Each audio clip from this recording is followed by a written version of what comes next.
Go to young people in our state when it comes to vaping. Today, the Attorney General said $60.5 million is coming our way. 60.5 after the state settled a lawsuit with Juul and Altria last month. The state says the company's marketed towards kids and got a whole new generation hooked on nicotine. Now, that huge settlement will be paid out over the next 8 years, but the AG says it's going to be front-loaded, with a third of the money coming to us in the next 30 days and more than 60% of it in the next year. So that leaves the logical question, what are we going to use all the money for? So Kent went to find out.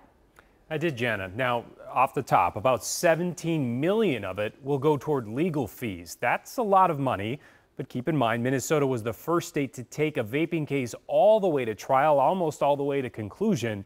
And today, the Attorney General said the remaining $43 million still represents the largest Juul settlement per capita in the U.S. at this point. And he vowed that it will be used for tobacco and vaping education and prevention. That might seem obvious, but advocates say history shows it is not. We're going to take you to court and hold you accountable, and you're going to pay. Amid the celebration for Minnesota's vaping settlement with Juul and Altria came recognition. Claire, we are here today because of you. Thank you for your courage.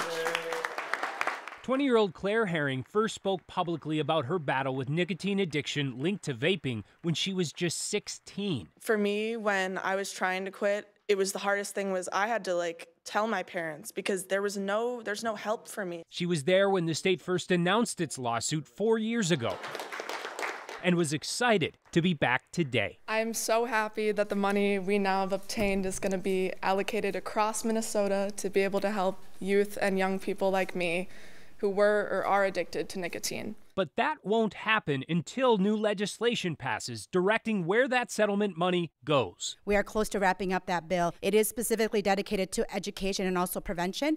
And as we've been working with advocates, this is just the first step. It's got to be passed by the legislature, or it's not going to go to prevention. Jeannie Weigum, president of the Association of Non-Smokers, says that based on experience. They have surrendered on our terms. She was there in 1998 when the state of Minnesota won its historic battle with Big Tobacco and received more than $6.5 billion. If you ask most legislators, was the settlement money from the original tobacco settlement 25 years ago, did that go to prevention? Most of them will say yes, it did. It didn't, and it doesn't, even though every year more money comes in. Every year we get over $100 million in tobacco settlement payments that go straight to the general fund. More than $200 million did fund the work of Clearway, Minnesota, but that ended in 2021. And she says other promises gave way to politics. The promise was that it was going to be an endowment that would put about $20 million a year into tobacco prevention. And the first time there was a budget shortfall, the money in the endowment was taken to fill the budget shortfall. According to the nonprofit TobaccoFreeKids.org, Minnesota is currently spending more than $11 million a year on tobacco prevention, but that's about half of what it was just 6 years ago. We can start putting these dollars to work. But Jeannie says she is hopeful and confident that this settlement and this legislature will change that. Nobody opposed it. This is something that everybody said, this does make sense, let's do it. And that's what it takes.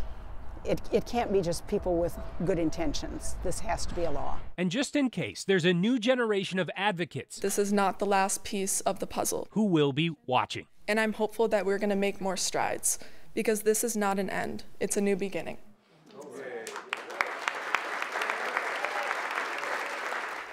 Now, this settlement won't just fund tobacco and vaping education and prevention. It will also help inform it, because as part of the agreement, Juul and Altria will both publicly disclose for the first time a trove of documents related to this case. Jana, that was key in 1998 to inform all kinds of education for years to come. So from those documents, it tells our state what specifically we need to do to help these kids or young people? How to combat the marketing and all of the other things. And keep in mind that marketing money is still happening with teens and vaping, and they're far outspending the state in terms of prevention. Okay. Thanks so much, Kent. We appreciate it.